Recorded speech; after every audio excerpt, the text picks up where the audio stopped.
My name is Latay. I am one of the hygienists here at American Dental Care, and today we're just going to talk about a few debunking myths. So one of the myths is someone says, is brushing after eating bad for your teeth? That's not true. It is okay for you to brush after you've eaten food. That's perfectly fine. That's actually a good thing because you're removing all of the teeth. Are you going to be able to edit that out? You just start the sentence over. Okay.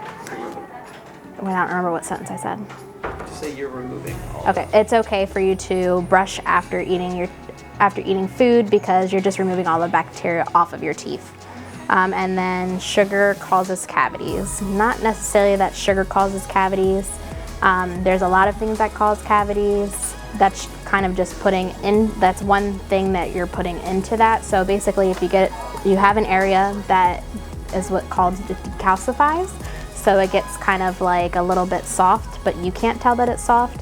And then when you have the sugars and starches, things like that you're eating, basically it eats away at that softer area of the tooth, and then that's what causes the cavity. So it's not necessarily that just eating sugar is going to cause a cavity. As long as if you're eating sugar and you're brushing and you're flossing like you should, sugar is not what's just going to cause a cavity.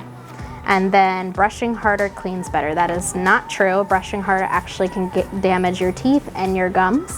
The harder that you brush over time, your gums will start to recede away from the tooth, which is not a good thing. And then also you can get something called abfractions. So they're like divots basically in the teeth at the gum line. That's also can cause problems down the road. So do not brush harder. That is not a good thing. And again, you always want to remember to use a soft bristled toothbrush. And then if you don't have any oral health problems, you don't need an exam. That's not true, because when you come to the dentist, there's a lot of things that you wouldn't know. So just because you're not in pain doesn't mean that you don't need to come to the dentist to get an exam, because we're going to take x-rays, and with those x-rays we can see things like if you have any cavities, which you would not know. Sometimes you can't see a cavity because it could be in between the teeth.